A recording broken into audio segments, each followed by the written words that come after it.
Um, in our midst again today, we have Malam Ladan Ashafa.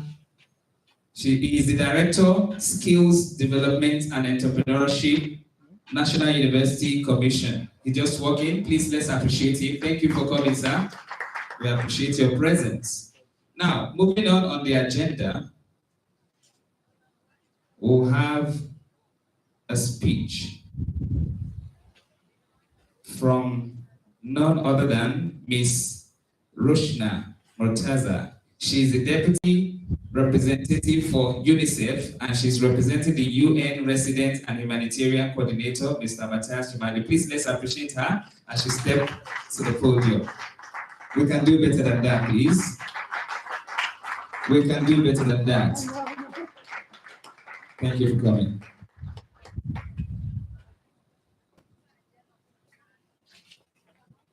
Thank you very much. Let me just once again introduce myself. I'm Rushnan Murtaza.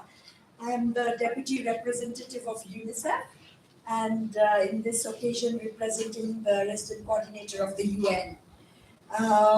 Standing on the existing protocol, but I just want to say at the beginning that it is an absolute pleasure to be here, to hear you, the CEO, and the entrepreneurial thinking that we are harnessing in Nigeria. So absolutely my standing ovation for you.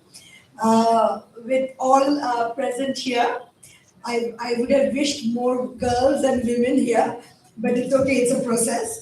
But again, all the entrepreneurs, distinguished guests, it has been a pleasure for me to be here and represent my resident coordinator. And as I mentioned, I'm really inspired by the spirit of collaboration that you are bringing different leaders, global leaders, national leaders, experts in public, private, and non-profit organizations together in education, business, finance, and media. It's truly impressive. The theme of your this gathering is on entrepreneurial education, which is very timely. And as you mentioned very eloquently, that entrepreneurial skills is not about just doing your own business. It's a mindset that you are looking at. And to build that mindset, what is very much needed is the investments in education. So that's the focus that as a UN we are looking at. You also mentioned about anchoring around the Sustainable Development Goals. Though we blame it on COVID, but even before COVID, we were dramatically off track to achieve the Sustainable Development Goals. And then COVID hit. Millions of children are already out of school, that we know, and millions are in school but not learning. And Nigeria is no exception. So Nigeria is faced with multiple challenges as well. The first biggest challenge is the out-of-school children.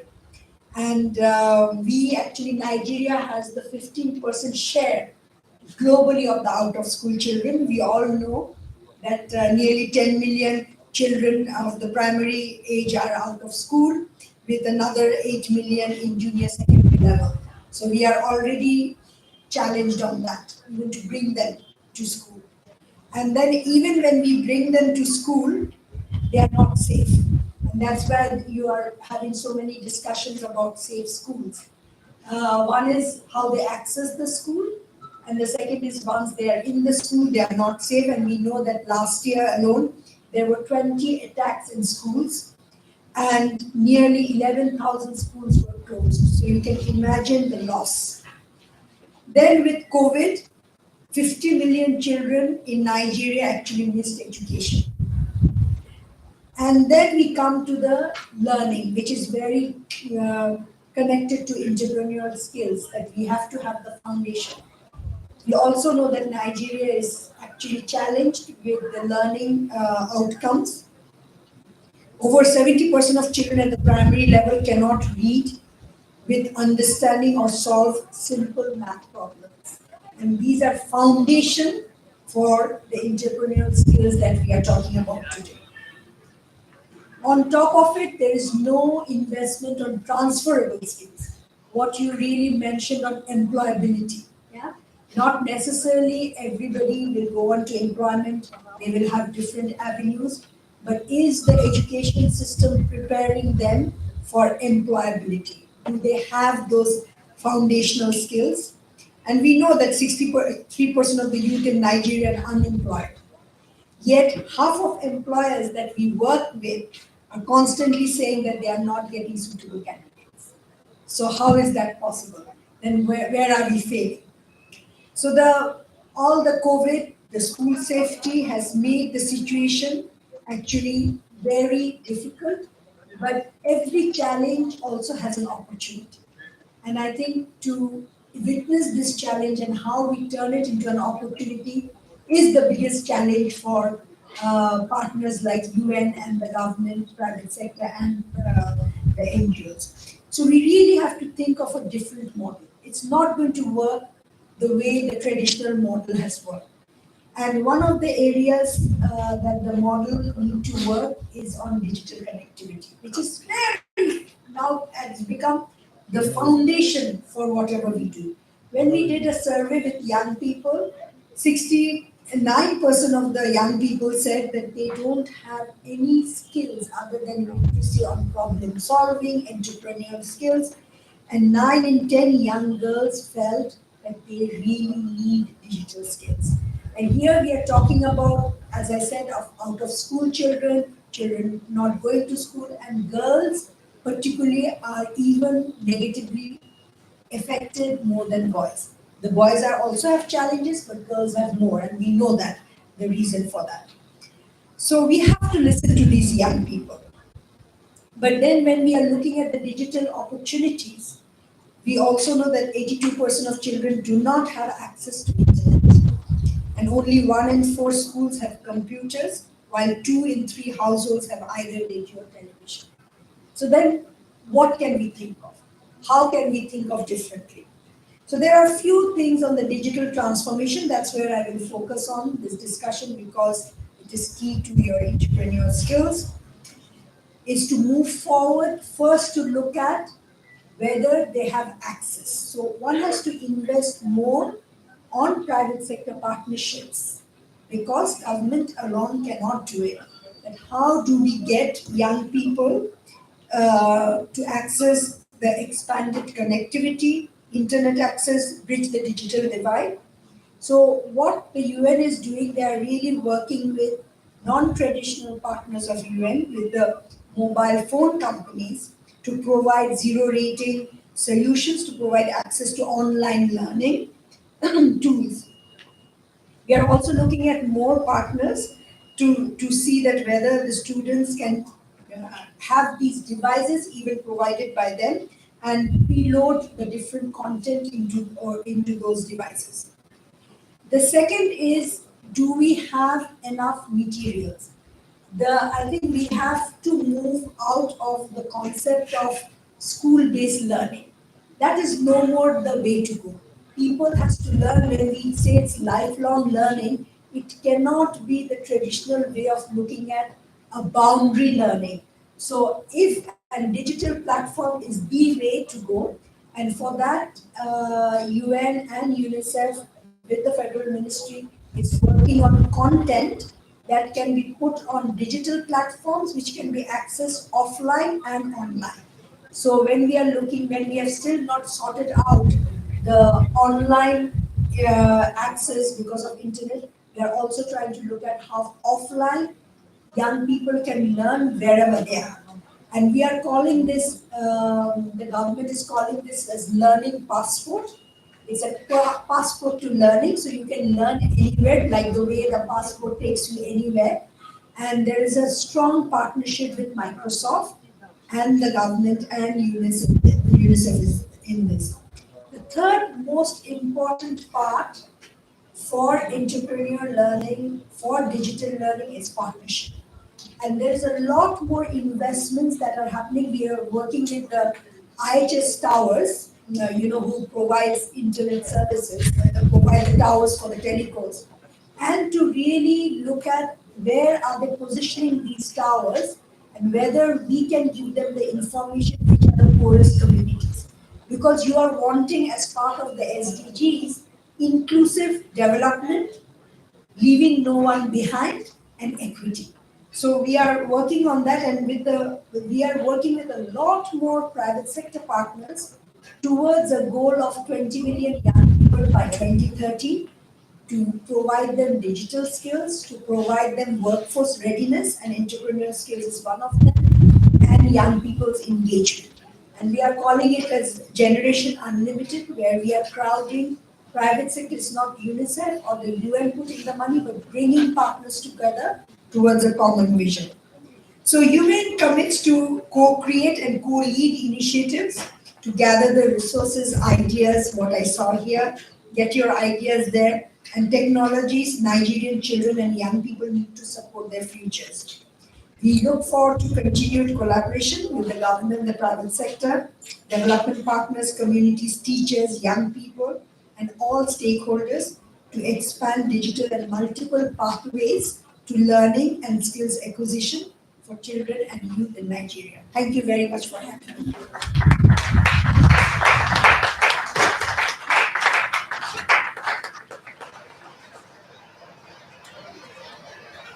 Thank you.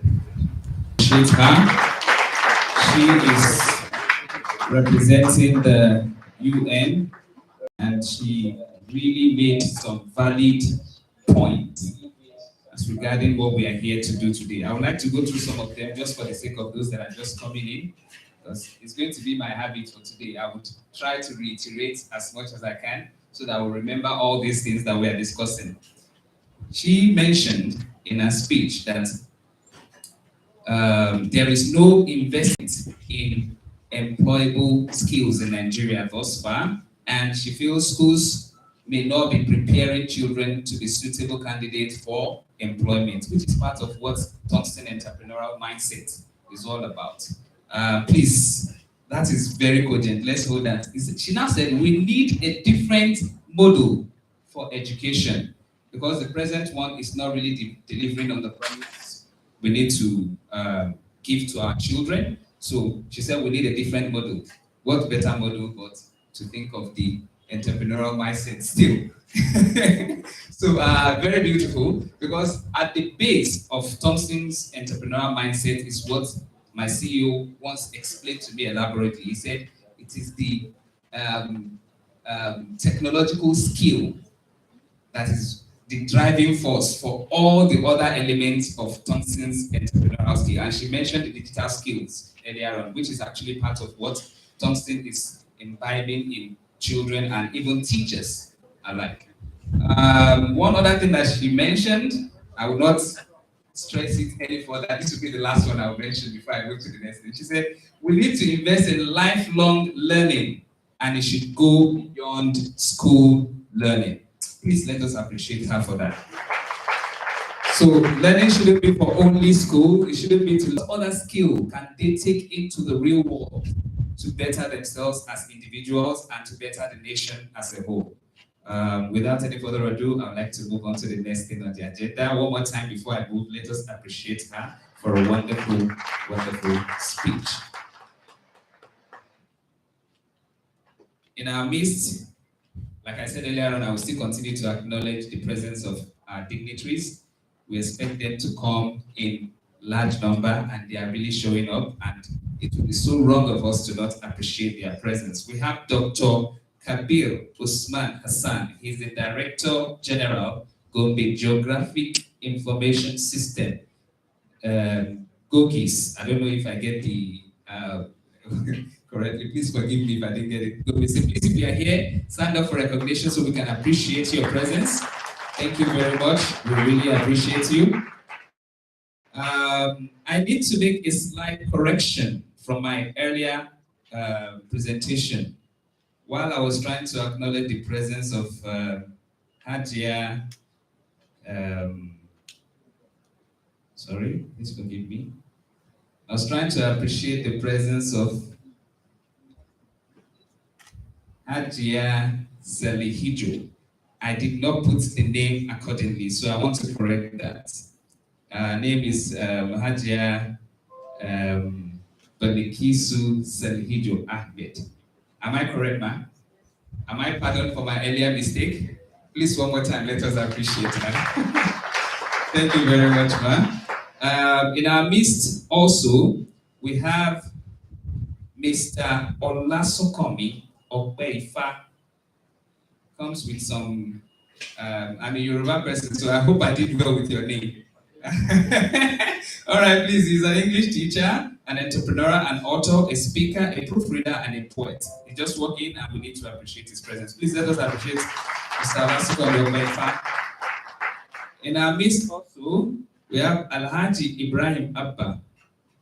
He is the retired Group Executive Director, Corporate Services, NNPC, and ex-chairman, NNPC, Retired Staff Association. Please let us appreciate the presence of our father. Thank you for coming, sir. Thank you. All right, moving on to the next keynote address on our agenda. I'm going to be calling on the representative of the DG, our host here today, Raw Material. Sorry, excuse me 1 minute. I want to get the quotation out properly so I don't make any mistake like I did earlier on with Ajay. So, keynote, they'll be speaking on driving development through raw material beneficiation and industrialization. And the speech is supposed to be by Professor Hussein Ibrahim, the Director General, Raw Material Research and Development Council. He is ably represented here. Please let us appreciate Dr. Sorry.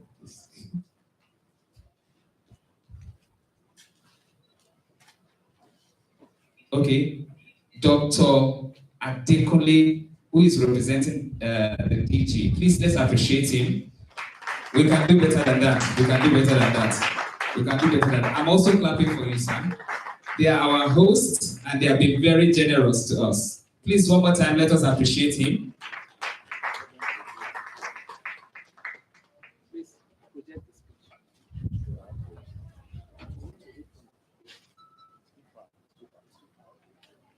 He has to read from the projection, so make it.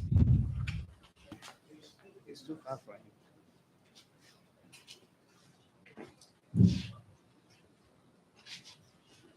Good morning, ladies and gentlemen. All protocol duly observed. My name is Dr. J. Adekunle. I'm the Director of Indigenous Technology and Entrepreneurship Development Department of Raw Material Research and Development Council. I'm representing my DG, Professor A.D. Ibrahim, who wished to be here personally, but because of other pressing engagements, has asked me to represent him. So the paper I'm presenting is his paper. The title is Driving Development Through Raw Material Beneficiation and Industrialization. I just tell you title because in raw material we normally talk of value addition to raw material. Beneficiation is a little bit technical, but for generalization of the what the paper entails supposed to be value addition. Next, corporate headquarters. Next, the outline of the presentation. I have an introduction. Then we have a national strategy for competitiveness in raw material and product development in Nigeria. Then we have raw material sector, national raw material development, design and development process equipment and plants, commercialization of social resort, model plant demonstration center, then the patents. Those are the things we want to talk about briefly. Next. Over the years, the